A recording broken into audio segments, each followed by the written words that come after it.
Vamos ver aqui quem vai entrar.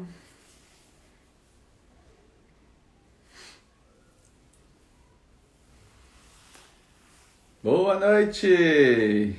Mamãe entrando aqui. Primeira a entrar. Tudo bem, mãe? Como é que foi aí a semana? Compartilha aí, ó. Tem um aviãozinho aqui do lado, ó. Só compartilhar. Max Lima, beleza, meu amigo? Prazer ter você aqui. Ajude aí compartilhando aí a nossa live de motivos para continuar. Tia Sara, como sempre, hein? Fiel aqui, hein, tia Sara? Eu vou chamar aqui a nossa participante de hoje. Show de bola. Compartilha aí quem puder. Bruno, aceitei aqui. Será que deu certo? Ah, entrou. Olá, boa Oi! E aí, Bruna? Tudo noite. bom? Tudo bem?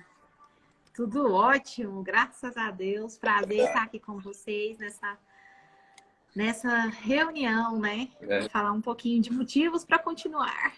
bem isso mesmo. O povo tá entrando aqui. E a gente Sejam tem muito um, bem-vindos. Já tem vou um mandar um público. aviãozinho aqui agora também. Manda uns aviãozinhos aí, Bruno, pra gente começar aqui. Bora. Jéssica, bem, bom sábado. Tia Sara, bom sábado. Pamela, bom sábado. Que bom ter vocês aqui. Foi mais uma série da nossa live aqui, Motivos para Continuar. E hoje eu tenho o prazer de ter aqui a Bruna. Vou contar um pouquinho como eu conheci a Bruna antes de ela começar o processo dela aqui do testemunho. Enquanto ela vai jogando os aviãozinhos aí, eu vou falar. A Bruna é uma das pessoas que eu conheci esse ano, através de outros também, da Anne, da Jaque, né? E para quem não conhece, a Bruna, acho que vai até falar um pouquinho, né? Ela é escritora, né? E tá aqui me incentivando a escrever o meu livro, né? E escrever um livro ali junto com outros pais também. Então, vai vir coisa boa aí. Vai vir coisa boa aí logo, logo. Com certeza. Mas, Bruna, conta um pouquinho aí, se apresenta aqui pro povo, né? Primeiro, né? O que você faz, se apresenta aí sua família. Pode ir lá. Então tá. Prazer estar aqui com vocês. Meu nome é Bruna Fernandes, tenho 29 anos, com carinho de 18. Ai, gente, eu sou casada, eu tenho dois filhos. Eu tenho o João Lucas, de 5 anos, e o Christian, de 10 meses, né? Ambos são meus tesouros, eu até sempre falo isso para eles. Sou escritora também, eu escrevi 2 livros. Esse aqui, Qual é a Música da Sua Vida? Eu Foi a partir desse aqui, como nasceu esse livro aqui, que eu vou compartilhar um pouquinho com vocês. E também com a autora do livro Mães Reais. Nesse livro, a gente reuniu 8 mães para falarem um pouquinho da sua história com relação à maternidade. Vocês estão me ouvindo bem? Tá escutando algum ruído? Alguma coisa Não, assim? para mim tá ok. Para mim tá Tudo ok. certo? É porque tem a musiquinha de criança de fundo ali. Aí eu É o quero ver fundo. se não tá dando para ouvir aí também. Porque mãe real é assim, né? Coloca um desenho lá para fazer o que precisa ser feito, mas desenhos educativos, né? Tá lá, tá dando tudo certo. Aí. Faz parte. E atualmente também eu estou fazendo parte do Acelere Seus Resultados, né? Com a Anne Mota e a Jaqueline Hust, onde nós estamos ajudando algumas pessoas a deslancharem na sua vida nesse ano de 2023, né? Em todas as áreas, né? Nós estamos fazendo o pior ano. Então, nós estamos. Esse grupo, né? Acelere Seus Resultados, é um programa que nós criamos para ajudar as pessoas que estão piorando ou não a, de fato, deslancharem mesmo nesse ano, sabe? Começar a colocar em prática para que ela Uhum. consiga romper tanto na área emocional, física e psicológica, que é muito legal, né? Que tem as tarefas diárias, né? As semanas nós temos tarefas que nós concretizamos, né? E essa semana nós estamos falando sobre romper financeiramente, para que a gente não Entenda que o problema não é não ter dinheiro, mas o problema muitas vezes está dentro de nós, das nossas crenças, aquilo que nós acreditamos, né? Que nos impede de avançar e de prosperar, né? Da forma que Deus nos criou para ser. Isso aí, legal. Bruno, então para a gente começar, agora eu que vou te fazer a pergunta que você me fez agora há pouco. Conte um pouquinho da sua infância, e como você foi criada ali, para depois a gente Ai, galgando. gente, verdade. Ele estava fazendo essa pergunta aí é porque nós estamos construindo, né? Então, cada reunião nós compartilhamos um pouquinho da nossa história um com os outros. Nós montamos um grupo de pais reais, né? Que vão escrever suas histórias, compartilhar conosco um pouquinho de tudo aquilo que ele viveu com a paternidade, né? E a pergunta de hoje foi essa, né? Como foi a sua infância? Que eu queria conhecer um pouquinho de como foi a infância desses homens, né? Valorosos. E a minha infância, ela foi um pouquinho diferente da de vocês, né? Que eles me contaram que eles são de pais e mães que são casados. Ele, no caso, é filho único. Eu não sou. Eu não sou casada, né? Eu não sou de pais que são casados. Eu sou fruto de um namoro. Sabe aquele namoro assim? Ah, vou dar um amasso aqui. Puf, de repente, minha mãe tá grávida. Pois é. Foi assim, namoro de um mês, mais ou menos. E aí minha mãe engravidou. E acabou que na época meus pais eram muito jovens, né? Minha mãe tinha 18 anos e meu pai estava com 17, quase completando 18 anos, né? Então, foi um susto, porque eles estavam começando a vida, né? Podemos dizer assim. Então, um filho não estava planejado, não estava no script da história deles, né? Uhum. Então, meu pai, ele acabou tendo dúvidas também, né? Porque minha mãe acabava que ela era muito namoradeira, né? Então, ele tinha dúvidas se de fato eu era filha dele ou não. Então, ele não assumiu, não me assumiu na época. Ele fez a reservista dele, que na época ele estava bem na época de alistar, né? Tava quase completando 18 anos quando eu nasci. Então, ele teve que alistar bem na época que eu nasci, enfim. Eu não convivi com o meu pai até os 11 anos de idade. Eu convivi só com minha família materna, no caso, né? Que é algo que eu conto, né, um pouquinho no livro Qual é a Música da Sua Vida? E, gente, por incrível que pareça, eu achei que tava tudo muito certo, né? Porque eu já compartilhei essa história várias vezes. E quando eu fui escrever, meu Deus do céu, quanto eu chorei. Nossa, nem me fala, porque eu escrevendo aqui também, cada capítulozinho ali da Ivy, eu acho que por isso que tá um pouquinho lento, porque é muito forte ali para mim. Me escrever ali cada dia, ali relembrar cada pedacinho, cada dia, o que aconteceu. Mas ainda é gostoso, dá uma superação muito boa. Então, é muito bom. Demais, demais da conta. E, isso é muito, muito legal, né? Tá, eu conheci meu pai aos 11 anos de idade, quando minha avó, era no Dia dos Pais, ela me perguntou assim, Bruna, você quer conhecer o seu pai? E esse era o meu maior sonho, né? Saber quem era o meu pai. Porque eles sempre comentavam que meu pai era baiano, que ele era um morenão e tudo mais, mas eu não sabia quem ele era, eu nunca tinha visto ele pessoalmente. E nunca tinha ouvido a voz dele, nada. Eu lembro que meus avós e minha mãe sempre me falavam assim: o dia que você entender, eu vou levar você para conhecer o seu pai. Aí eu ficava coçando, né? Meu Deus do céu, esse dia nunca chega. Quando que vai chegar esse dia de eu saber quem é meu pai, de eu conhecer ele e tudo mais? E aí chegou o grande dia, né? Quando a minha avó pegou e me perguntou se eu queria falar com meu pai, rapidamente eu falei que sim, claro, né? Que eu queria falar com ele. Mas aí, quando foi para mim falar com ele, meu Deus do céu, que medo que eu senti, sabe? Eu senti, foi apavorante, né? Porque era uma pessoa diferente, né? Como que iria ser? Eu tava com muito medo, mas a vontade de saber quem ele era, de ouvir a voz dele foi maior. E aí a gente teve o primeiro contato e meu pai super empolgado, né? Ele, alguns meses, acho que foi em setembro, ele veio, né, na onde eu estava, ele morava em Palmas, ele veio até aqui em Anápolis para me conhecer pessoalmente. Nossa, Aí para ter para sanar todas as dúvidas, para não ficar nenhum resquício de que de fato eu era filho dele, nós fizemos o teste de DNA. E deu 99,% de chances que eu era filha dele. Então, tipo, não tem dúvidas mais, né?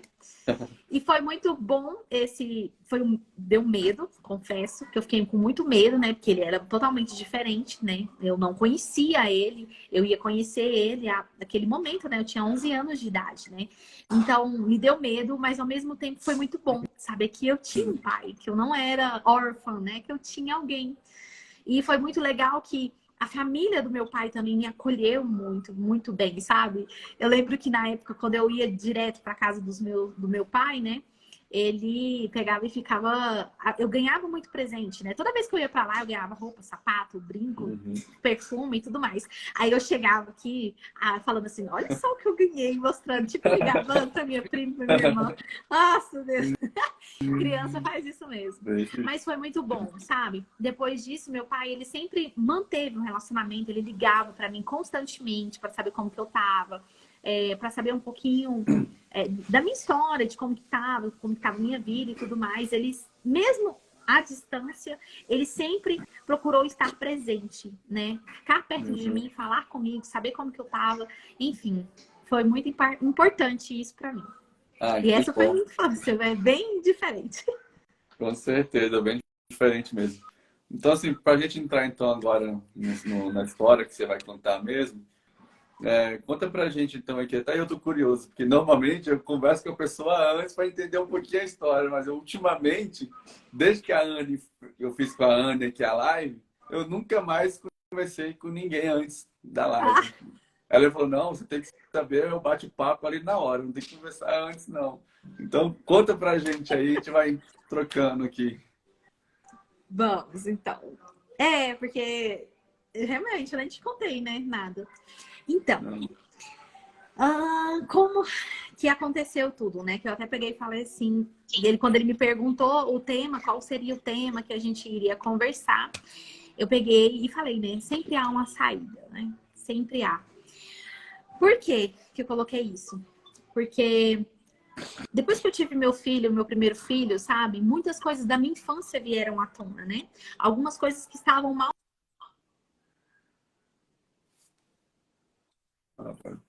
Nada. Tá? Mas tudo bem. Vieram muitas coisas, né, da minha infância à tona, sabe? Bateu o medo de não ser uma boa mãe, o medo de fazer tudo errado, o medo de repetir tudo aquilo que os meus pais fizeram, de não cuidar dos meus filhos junto com meu esposo, sabe? Vieram muitas coisas à tona. Só porque eu deixei de lado, sabe? Eu não resolvi isso, né? E eu falei assim, não, bola pra frente, né? Não vou resolver, eu não vou olhar para isso agora. Então eu comecei a trabalhar muito mais na igreja, cuidava da criança, cuidava da casa. Eu comecei a exercer ministério na igreja, comecei a trabalhar fora também. Tipo assim, eu fazia tudo para mim não olhar para mim. Essa é a verdade. Fazia tudo do lado de fora, trabalhava para os outros, mas não olhava para dentro de mim. E aí, quando meu filho estava com 2 anos, né, eu tive uma crise de ansiedade muito forte, que ao ponto de eu precisar tomar remédio. Para mim, o médico falou que era crise de ansiedade, mas para mim foi bem depressão mesmo, tá? Pelo todos os sinais que eu apontava, eu não tinha vontade de levantar da cama, eu não tinha vontade de fazer nada em casa, não tinha vontade de me arrumar. Eu ficava muito tempo deitada no sofá assistindo televisão, nem trocava de roupa assim, acordava, já ia direto pro sofá, ficava assistindo série, né, para passar o tempo. Porque nessa época também eu tive lapsos de memória, então às vezes as pessoas me falavam alguma coisa assim, eu virava, eu não conseguia lembrar mais o que a pessoa tinha acabado de me falar. Nossa. Então foi algo que eu precisei tomar remédio controlado, né, para mim baixar a ansiedade. Nessa época também eu não conseguia dormir, eu tinha muita insônia. E aí o médico também precisou passar remédios, né? Porque quando a gente não dorme, né? Então a gente fica muito mais ansioso, muito mais nervoso, muito mais estressado. E aí o médico precisou me passar remédio para mim tomar, para mim conseguir dormir. E aí eu tomei esse remédio durante 3 meses e foi importante, né? Mas, ao mesmo tempo, foi muito difícil, porque quando eu tomava remédio, sabe quando eu ficava lesada, assim, sabe? Parece que eu não conseguia funcionar direito, assim. Foi muito ruim, eu confesso, que essa experiência de ter tomado remédio para mim voltar ao normal, podemos dizer assim. Não sei Sei se dá bem que é isso. para classificar assim, foi bem difícil. Mas aí, nesse mesmo tempo, o que que aconteceu? Veio a Covid-19. E aí, nessa Covid, foi um momento que, assim, eu fiquei mais reclusa dentro de casa, junto com meu filho, né? Mas Uhum. acabou que alguns parentes nossos pegaram Covid. Um deles foi meu avô, a minha avó e minha tia. Primeiro foi meu avô, ele pegou Covid no dia... Foi agora, hein? Dia 19, dia 17, 19 de março de 2020. Ele acabou... 2020. Ele acabou contraindo a Covid. E aí foi muito difícil, porque aí meu pai veio de Palmas, ele foi para Uruaçu, ele ficou o tempo todo com ele lá, dando todo... Porque era bem na época que ninguém sabia o que era Covid, Foi não bem no tinha remédio começo, né? ainda. Foi bem no começo. Não tinha vacina, não tinha nada. Então, tipo assim, tava todo mundo apavorado, porque ele pegava o Covid, era meio que uma sentença de morte, né? Então, aí meu Uhum. pai veio, ficou com meu avô lá no hospital, levou ele pra UTI, fez tudo que podia. Mas, infelizmente, quando chegou no dia 29, ele veio a óbito. Mais ou menos dia 28 ou 29. Eu tenho que olhar nos históricos, sabe? Nas mensagens, mas era mais ou menos essa época, sabe? Uhum. Quando isso aconteceu, foi... Nossa, bateu um Um trem, assim, muito baque muito ruim. Porque forte. eu queria estar com meu pai, porque meu pai me ligava. Por mais que ele passava que estava tudo bem, mas eu sabia que não estava tudo bem. Aí eu conversava com meu irmão, com todo mundo que estava lá, sabe? Em Uruaçu. E aí eles falavam assim que tava todo mundo pegando Covid, que tava tudo muito ruim. Meu Deus do céu. E bem na época que meu avô faleceu, a minha avó e minha tia contraíram a Covid-19 também. Meu Deus. Meu avô Nossa. tinha acabado de falecer por causa da Covid e minha avó e minha tia, minhas duas tias, na verdade, contraem a Covid também. A gente ficou em pânico, né? Meu Deus, meu pai, às vezes a gente conversava todos os dias, né? Meu pai, meu Deus do céu, ele tava assim, minha filha, tinha dias que eu sentava lá, eu não sabia o que eu ia fazer, o que eu ia falar, porque as pessoas não chegavam nem perto, porque tava naquela rejeição, né? Não vou chegar perto, porque senão eu vou contrair a Covid. É. E aí, eu lembro que meu pai, eu ligava pra ele, falando assim, nossa, como eu me senti sozinho, e eu não tava lá pra estar perto dele, sabe, pra ajudar ele. Meu Deus, como foi desafiador. E ele Muito. vê minha avó também naquela situação, porque ele e minha avó, eles eram muito apegados, né? Eles conversavam muito entre eles. E ver ela daquele jeito para ele foi muito difícil. Uhum. E ver minha tia também. Teve uma vez que eu liguei para minha tia, ela mal começava a falar, ela já estava chorando. E foi a última vez que eu falei com ela. Meu Deus do céu. E Uhum. foi muito difícil, porque eu estava tentando lutar com os meus problemas internos e vivendo aquilo tudo, sabe? Para mim foi Nossa, muito difícil, foi uma muito carga desafiador. emocional muito forte. Uma Nossa, carga muito. emocional muito forte aí. Muito, muito forte. E eu tinha que cuidar do meu filho ainda. Eu tava arrumando forças, assim, eu não sei nem da onde, pra te dizer, pra te Só falar a Deus. verdade, sabe? Deus tá É te só dando Deus mesmo. força. E eu me lembro que, bem nessa época também, eu conheci o Pablo Marçal, que ele falava algumas lives, né? Ele fazia várias lives nas redes sociais. E isso também estava me ajudando, sabe? Eu acordava às 5 horas da manhã para ouvir a live dele, porque parece que era porque ele lia a palavra, ele falava um pouco daquilo, parece que era um refrigério, parece que não era mais do mesmo, parece que não era... Por mais que algumas pessoas não concordem, não gostem dele, mas para mim, naquele momento, fez muito sentido ouvir ele. Porque bem na época eu tinha acabado também de entregar o meu cargo na igreja, né? Porque aquilo não estava fazendo bem mais para minha família, porque eu estava me dedicando demais para a igreja e eu estava esquecendo da minha família.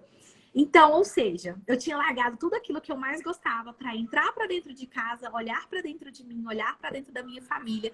E ainda nesse mesmo tempo, meus parentes estavam sofrendo com a Covid-19. O risco de morte era muito grande.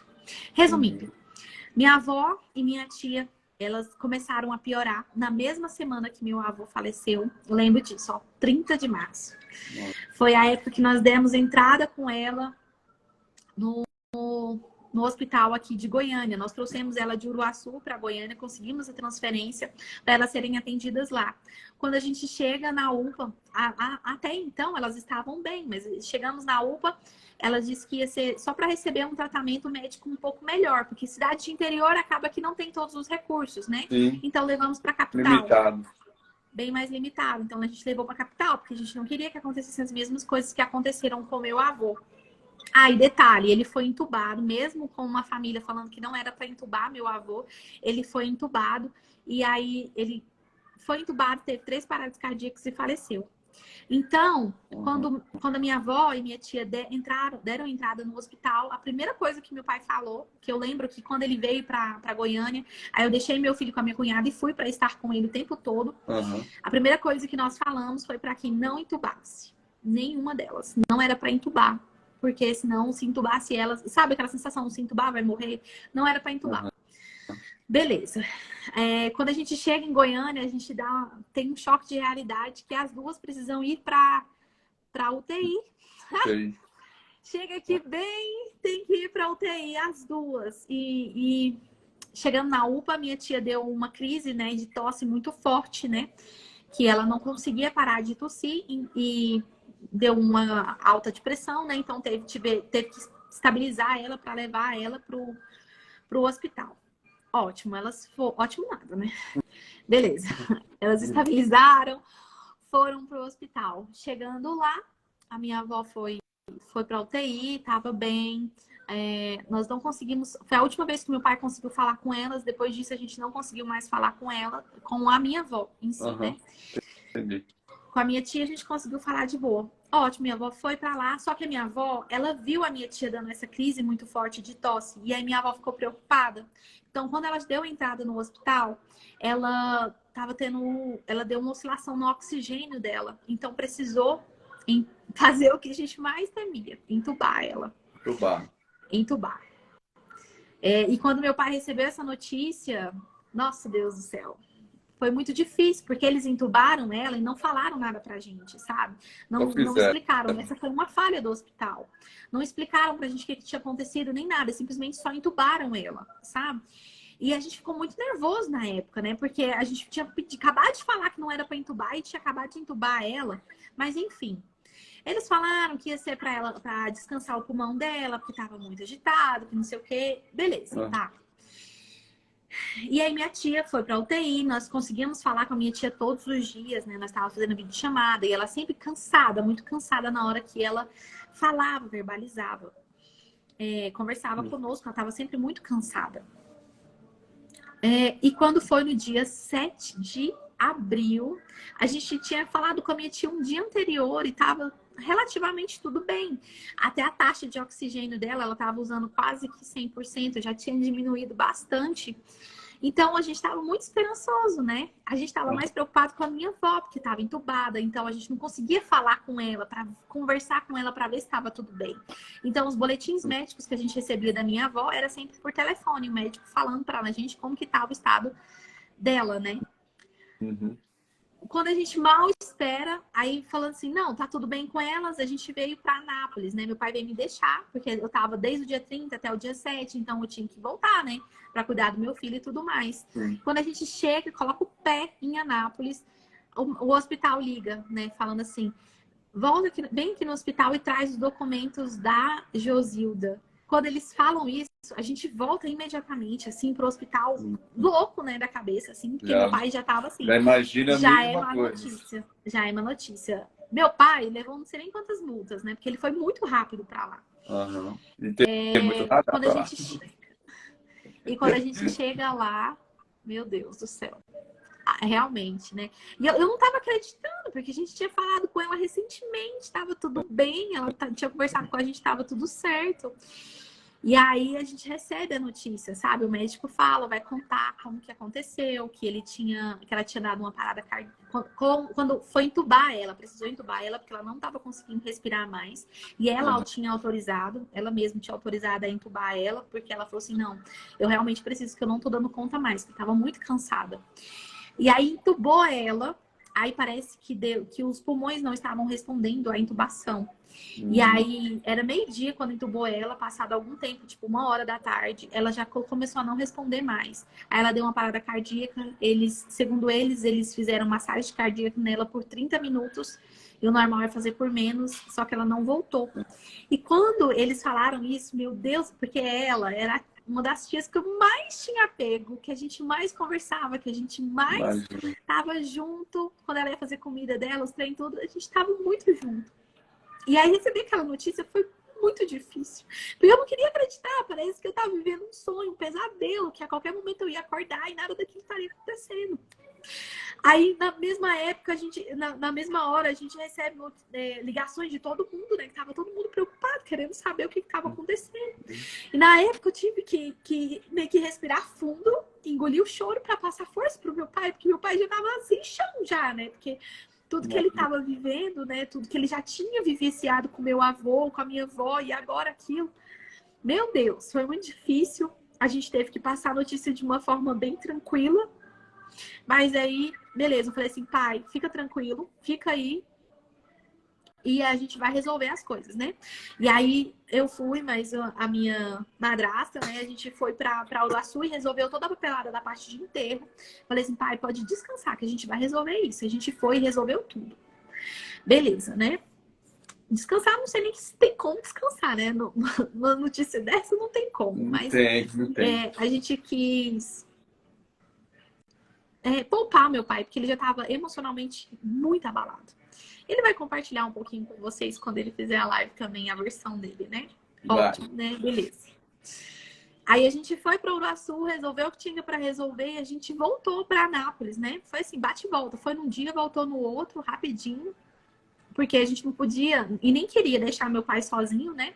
E também a pessoa que foi dirigindo, né? Era um amigo da família que foi dirigindo para nós. Ele tinha que trabalhar também no outro dia. Então a gente foi e voltou rapidinho. Beleza, né?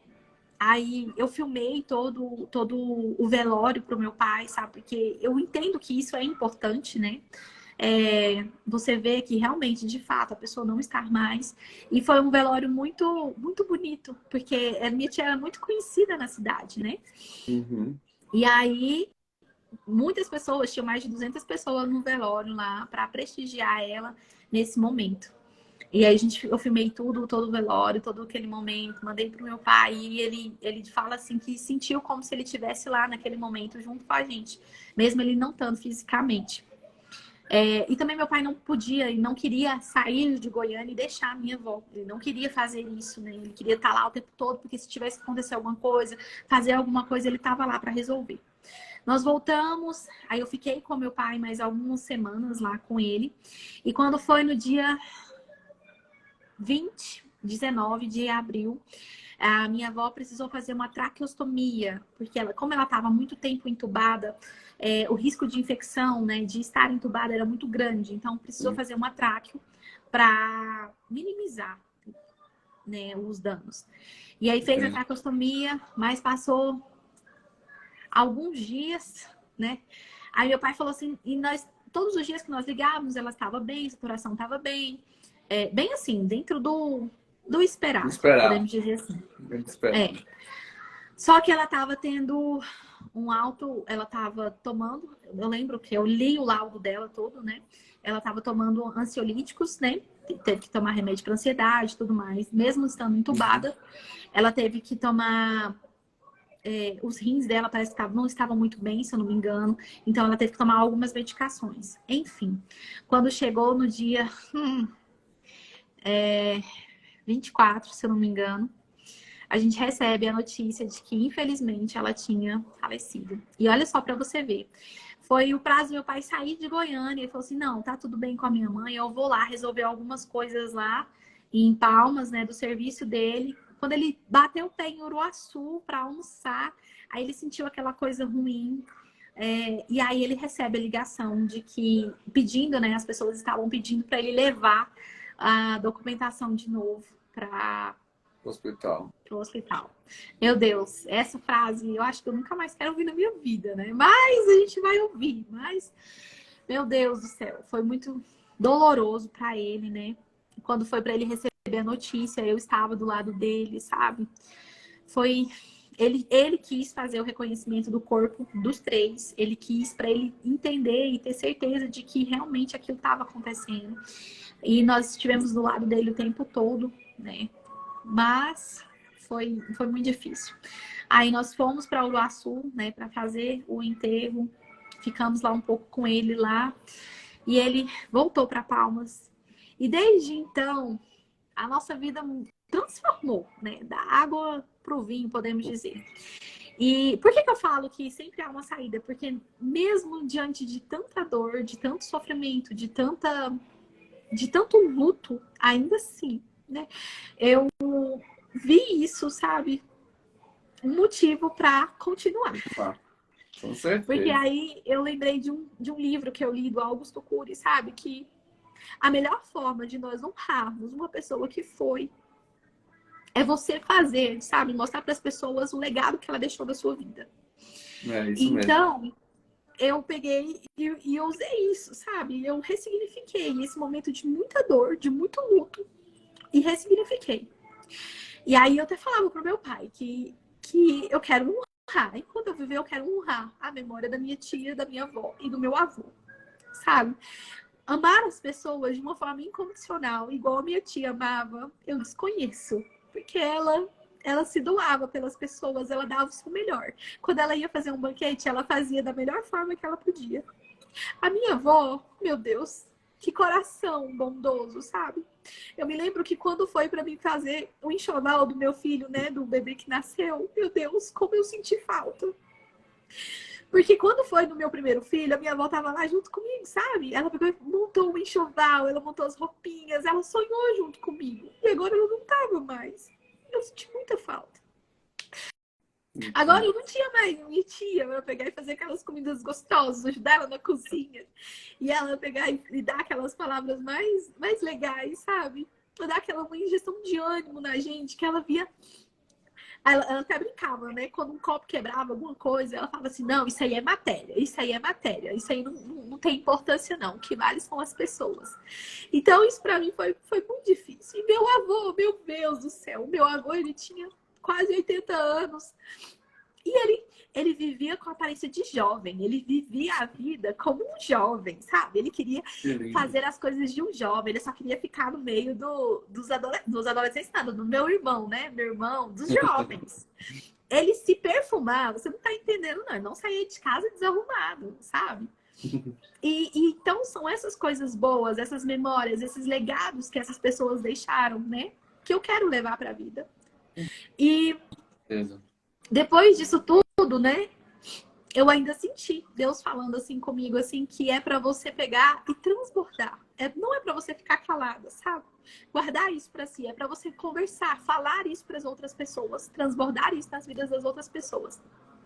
E foi aí que eu escrevi, porque meus avós, minha tia morreu em abril, né? Quando foi em agosto, eu comecei a escrever esse livro aqui. Qual é a música da sua vida? Tem até um capítulo que eu falo de forma bem resumida, né? Isso tudo que aconteceu. E eu sei muito bem o que você está fazendo, sabe? Que eu comecei a escrever um livro contando em detalhes, sabe? Tudo isso que a gente vivenciou. Esses quase 27 dias, né? De muita intensidade, né? Que a gente vivenciou com a Covid. Mas realmente é muito difícil de escrever. Meu Deus do céu!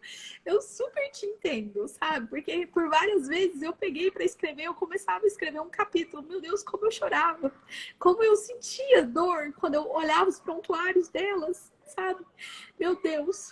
Como foi difícil, sabe? Parece que trazia à memória todos aqueles momentos, sabe? Complicados. E isso também me fez enxergar que eu preciso aproveitar os momentos. Porque muitas vezes meu pai falava assim: minha filha, vai lá na casa da sua avó, ela mora tão pertinho de você. De Anápolis para Uruaçu é um pulo. E eu sempre inventava uma desculpa e nunca ia ver ela, sabe? Ouvia só quando meu pai estava lá. E isso me fez enxergar que eu preciso aproveitar a vida enquanto a vida existe. Às vezes eu fico, não, depois eu faço. Não, depois eu vou fazer. Não, depois as coisas eu vou fazer, vai dar tudo certo. E se não existir depois? É. E aí é Não o que eu sabe. escrevo até nesse capítulo, né? Aí você vai vendo lá. Lá se vai a minha vida. Lá se vai os meus sonhos. Lá se vai os meus projetos que eu desenhei, mas não executei. Eu deixei para depois e não fiz hoje. Então, desde então, eu comecei a fazer assim, não, eu vou viver a vida hoje. Eu vou fazer o que eu preciso fazer hoje. Hoje. Quando eu pego para pensar assim, não, amanhã eu faço, não, para. Vamos fazer hoje. Porque um amanhã não pode não existir. O amanhã pode não acontecer. Então vamos fazer hoje. Hoje. E aí, desde então, eu comecei a escrever esse livro, eu escrevi esse livro, lancei ele em dezembro lá, nos 300. E depois, quando eu voltei dos 300, me deu um... Sabe aquele fogo ardente? Para você pegar e falar assim, Bruna, monta sua editora. Eu quero que você monta sua editora para você pegar e expandir a mensagem, principalmente nas escolas. Eu penso assim, não, isso é coisa da minha cabeça, né? Aí a gente faz o teste, claro, né? Pra provar se é de Deus mesmo, né? Que a gente é desses, né? É, Tem que provar a gente aquilo, né? Não duvida, né? duvida, A né? gente fica... Deus dá pra gente, a gente fica duvidando ainda. Bem isso, né? Eu falei assim, então tá, se é pra montar uma editora, então, eu vou falar com meu marido. Se ele concordar, porque meu marido é muito do contra, né? Quando eu falo algumas coisas bem radicais, assim, ele é muito do contra. Aí eu peguei e falei assim, tá bom, amor. O que você acha de eu montar uma editora de livros? Ele, nossa, mãe, eu acho uma muito boa ideia. Eu até levei um susto. Eu, uai, como assim? Ele tá concordando? Já, já, Tá bom, já deu Deus. a resposta que você queria. Eu vou montar, então.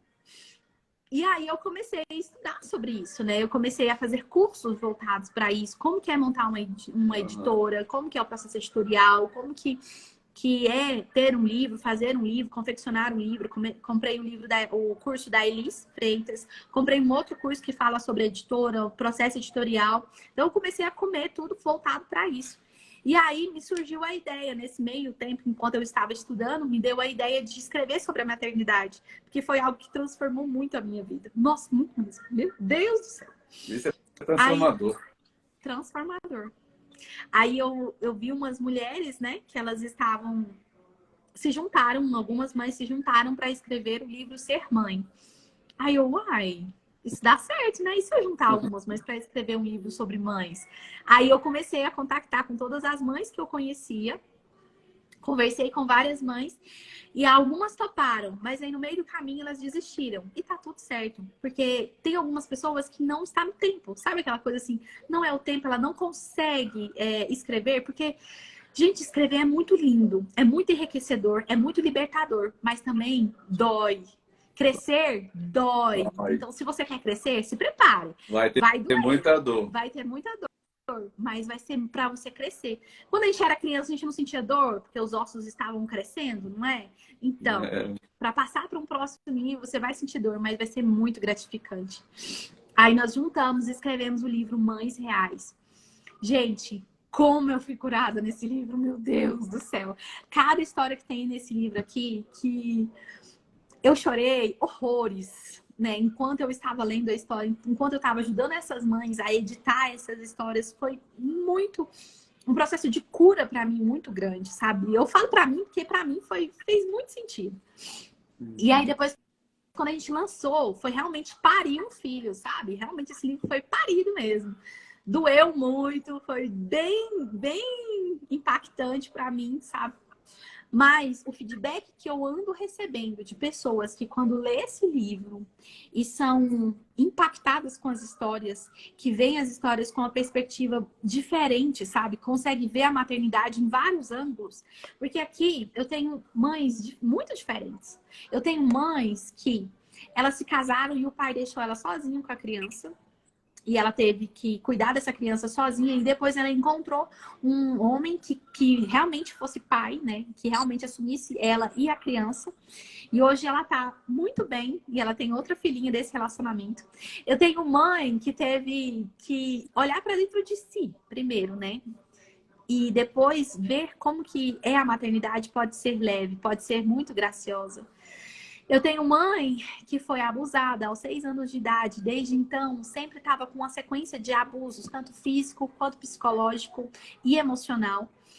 Então, e para ela pegar e superar isso, para ela foi muito desafiador. Eu tenho uma mãe que ela quis ter filho desde sempre, só porque ela teve uma doença chamada artrite reumatoide, que ela não podia ter filho por causa que a medicação era muito forte. Então, o risco da criança nascer com deformidade era muito grande. E ela esperou por 10 anos para ter o seu filho. 10 anos. E ela sentiu muita dor. Gente, e ela, eu tive que escrever a história dela, porque ela não consegue digitar, sabe? Porque os dedos dela, ela tem um pouco de dificuldade. Ela sente muita dor quando vai digitar. E quando eu escrevi a história dela, meu Deus do céu, eu tava em prantos aqui. Tinha madrugada que eu escrevia na madrugada, né? Meu Deus, que eu chorava tanto, que eu tinha que parar, respirar, porque senão eu não conseguia mais. Mas a gente conseguiu concluir a história dela. Eu tenho mãe aqui que ela teve o seu filho, mas ela tinha uma depressão suicida, que ela não conseguiu cuidar do seu filho.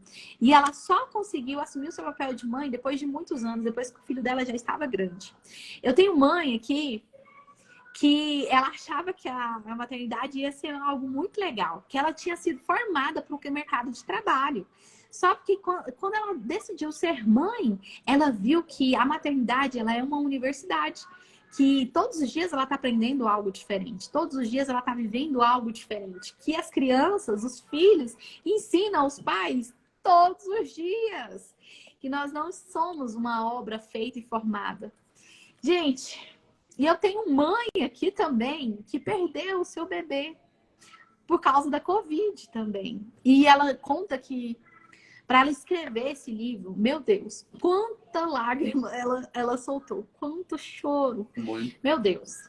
Então, assim, eu peguei não, sabe? Eu convidei, mas ficaram mesmo as mães que tinham que ficar nesse livro, sabe? Mães de vários jeitos, com várias histórias totalmente diferentes, mas ligadas pela superação, que realmente decidiram continuar, mesmo tendo histórias tão difíceis, tão doloridas, mas decidiram continuar. E aí, né? Depois de tantos feedbacks, né? E muitas mães, depois que leram esse livro, falavam assim: Bruna, eu também quero escrever minha história. Eu também quero falar um pouquinho como foi a maternidade. Eu decidi lançar o Mães Reais 2, dando a oportunidade para outras mães também contarem um pouquinho de como que as suas vidas foram transformadas através da maternidade. E, gente, para você que é mãe também e quer escrever o seu livro, a gente tem ainda 3 vagas, tá? Aí me procurem depois no direct que a gente conversa. Tá, enquanto isso, nascia o Mães Reais 2, também nasceu a ideia do Pais Reais. Bruna, já que você está contando a ideia da maternidade, das mães, por que você não escreve um livro também sobre a paternidade? Junta uns pais aí para escreverem um pouquinho sobre essa experiência, né? Porque é muito difícil. Eu particularmente, nunca vi, pelo menos, um livro que tivesse vários pais contando a história. Eu nunca vi. Pode existir, mas eu Também nunca vi. nunca vi, não.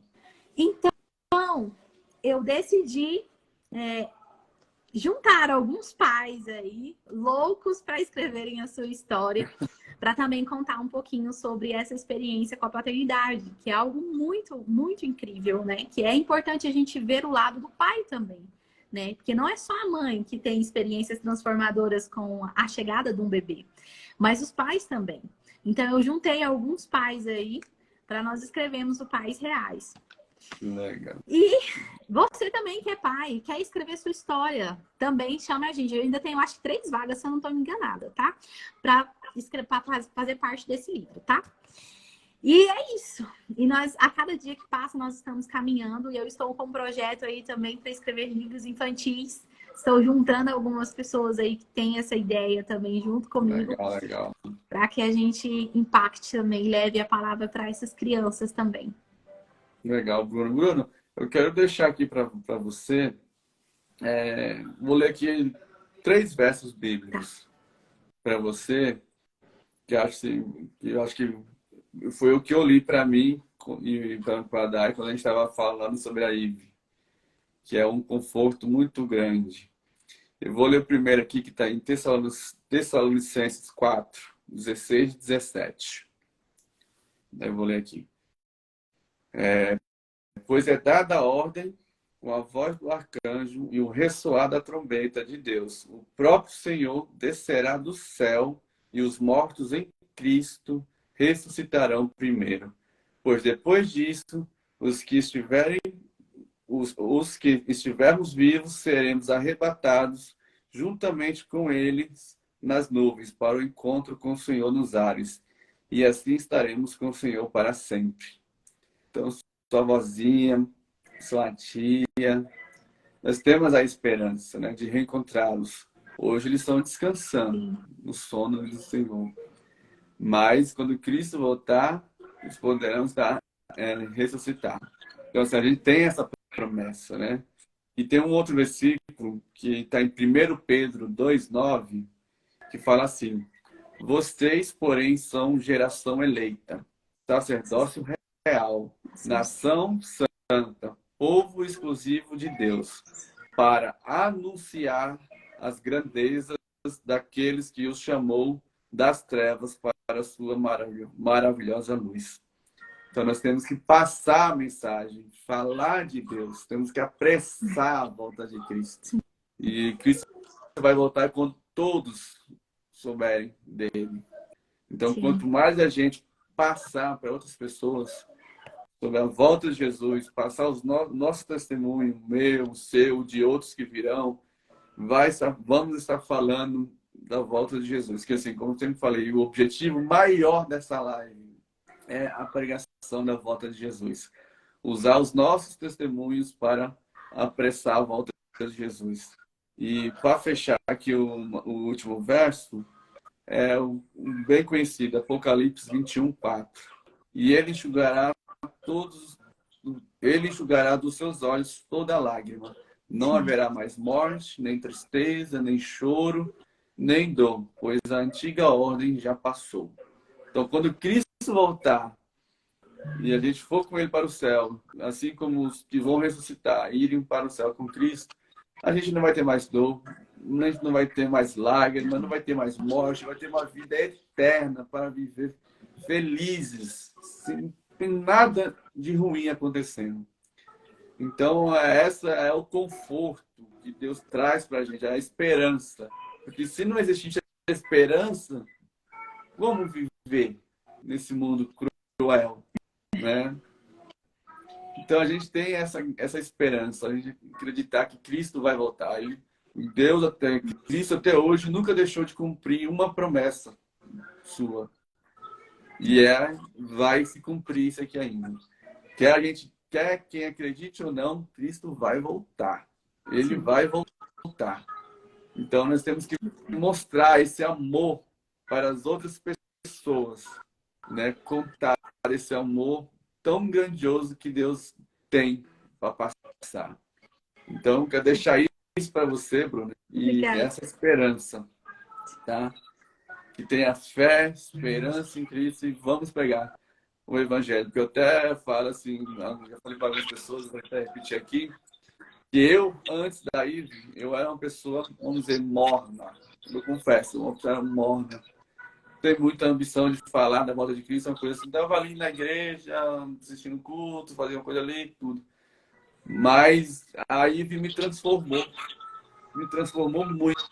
E hoje arde no meu coração, mas arde com muita força. Que eu não consigo conversar com alguém sem falar da volta de Jesus. Não consigo, é uma coisa assim, isso é natural, eu nem penso. A palavra sai assim. Quando eu vejo, eu estou falando da volta de Jesus. Então, toda vez que eu estou conversando com alguém, eu falo assim, 70% da minha conversa é falando sobre a volta de Jesus. E é algo assim que sai natural e é gostoso de se conversar com uma pessoa, entendeu? Então, assim, quando a gente deixa Deus agir, entrar na gente, a gente começa a ser usado de um jeito que você nem imagina, entendeu? Estou sendo usado assim, tá bom, o que eu estou falando aqui? Eu nunca falei isso na minha vida. Eu falei, e essa sai natural, né? E sábado passado foi a minha primeira vez assim, concreta, que eu fiz uma pregação na igreja. Fiz ali um sermão, contei da experiência da IVE, com aplicações, falando sobre a volta de Jesus, e eu emocionei, chorei, muita gente chorando ali junto, e é gostoso, porque é doloroso, mas muito doloroso, mas é muito confortante também. Então, assim, são umas coisas que a gente não consegue entender, porque é uma dor tão grande mas também é um conforto tão grande. Como é que Deus faz? Só Deus mesmo para estar com a gente nesse momento assim de muita dor e ao mesmo tempo vem muito conforto. Não tem outra coisa, só Deus que pode dar esse sentimento para a gente. Então, eu deixo esses textos para você, né? Dar esperança e que Cristo vai voltar, tá? E a gente vai poder ver todos os nossos entes queridos. Porque esse mundo, ele não vai existir mais. Ele vai ser transformado. Nós vamos para o céu junto com Cristo e depois a gente vai retornar para cá com a terra transformada para vivermos eternamente. Sim. Você falando aí na volta de Jesus, eu tava até lembrando, né? Quando eu tava conversando com meu filho sobre isso, né? Porque eu levei ele em algumas igrejas católicas e ele viu Jesus pregado na cruz e ele ficou, mãe, Jesus está pregado na cruz. Eu falei assim, não, aquilo lá é só um desenho para mostrar que Jesus esteve na cruz, mas ele não estava mais. Ele subiu para o céu, está sentado à direita do Pai e vai vir buscar a gente. Aí teve um dia que a gente estava almoçando aquele, mãe, eu acho que quando Jesus voltar, eu vou pro céu com a roupa de super-herói, do Superman. Porque eu falei para ele que a gente vai trocar as nossas vestes, né? Aí eu achei tão bonitinho, porque do jeito dele, sabe? Ele tá interpretando como Jesus vai vir buscar a gente aqui na Terra. Eu achei muito interessante, que é bom a gente trazer essa pureza da criança também, né? Sim. E é isso que vai ficar na memória dele. Verdade. É isso que fica na memória. Então, assim, a educação ali desde o começo, da forma correta, vai ser levada para o resto da vida. Com certeza. São memórias que estão sendo instaladas, né, na vida da criança que ela vai levar para o resto da vida. Né? As memórias valem muito mais do que os presentes, as roupas caras ou o conforto, podemos dizer assim. Mas porque eu até levo isso para mim, sabe? As minhas conversas, né? As horas de conversas que eu tive com meu pai, enquanto a gente esteve junto presencialmente, fez muito mais sentido para mim do que todos os presentes que ele me deu, né? Durante toda a vida. Eu estava até escutando, acho que foi algum Reels, algum vídeo que o Pablo colocou essa semana, onde ele fala dos filhos dele, que como o que vale, né, o que os filhos, né, eles querem, né? Não é que eles querem ali, você dá de tudo, da viagem, dá um monte de coisa, mas não parece que não te amam, né? Ele fala assim, mas ele falou assim, se você entra ali um minuto na loucura da brincadeira que ele está fazendo ali, seu filho está fazendo, ele vai te amar. Então, assim, demais. Às vezes você passa anos dando tudo, viagem, roupa, isso, aqui, mas você às vezes não vai sentir que seu filho te ama, assim, mas você faz ali um minuto só, ele faz assim, um minuto que você entra ali na maluquice ali do seu filho, é o suficiente para ele te amar. Então, são os relações, as memórias, né, que você vive, que é o mais importante na educação de um filho, né? Sim.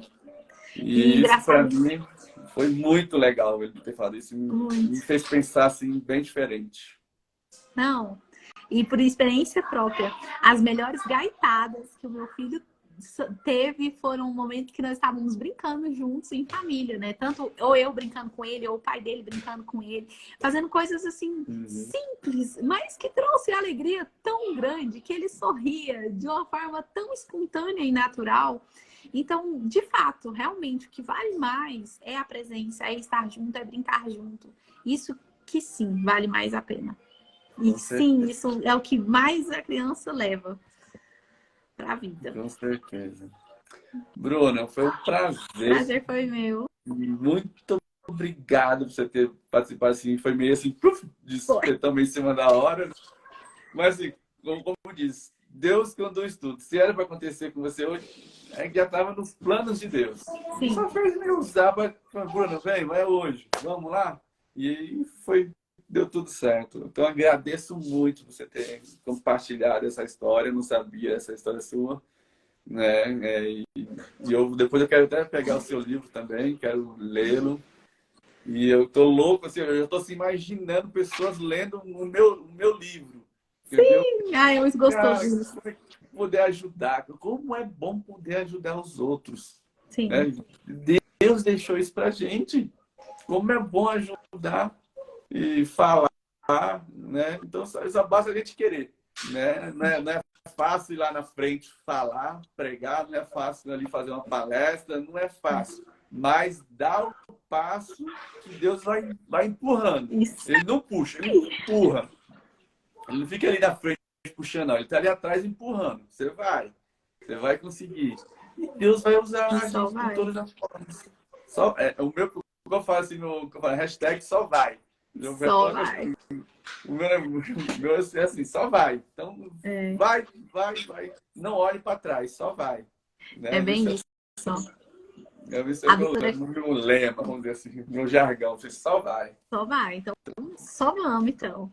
Aí, ó, a doutora Clênia, ela até colocou aqui nos comentários também, né? Ó, eu creio que, em nome de Jesus, eu vou escrever toda a história. Porque ela contou, né, no stories anteriores, no comentário, desculpa, anterior, que ela perdeu o filho dela com 24 anos, enforcado na cozinha, né? E realmente ela entrou em contato comigo aqui para escrever a história, né? E ela disse que quer colocar essa história que ela vivenciou com o filho dela em formato de livro. E ela falou que vai fazer comigo. Então, vamos, minha filha, bora, né? Se é para pegar e ajudar as outras pessoas, só vamos. Só vamos. Se você também estiver aqui nessa live, quer escrever seu livro, né? Quer contar um pouquinho da sua história, vamos conversar, vamos colocar isso de verdade, em ação. É libertador escrever. Sim. Isso é verdade, é libertador. Sim. Entendeu? Então, quem quiser aqui na live, quiser contar aqui pela live comigo alguma sexta-feira, entra no direct aí, me chama. Né? E aí, a gente tem que testemunhar. Sim. Cristo foi um exemplo aqui de testemunha na Terra, enquanto ele esteve aqui. Então, temos que seguir o passo dele. Entendeu? A gente seguindo os passos de Cristo, vai fluir nas coisas, de acordo com o que ele vai deixando. Só vai. Bruna, obrigadão mesmo. Tá? Amigos que estão aqui com a gente, convidem outras pessoas para estar aqui com a gente na sexta-feira que vem, para vocês pegar mais um testemunho e falarmos da volta de Cristo. Isso. Então, aguardo vocês aqui, na próxima sexta-feira, quem puder estar aqui comigo, para a gente falar um pouquinho mais de Deus. Tá bom? Bruna, valeu. Valeu. Eu vou fazer a tarefa, viu? Combinado, hein? Vou puxar a orelha de vocês fizer a tarefa. Tá certo, então. Tchau, tchau. Tchau, com Deus. Tchau, tchau.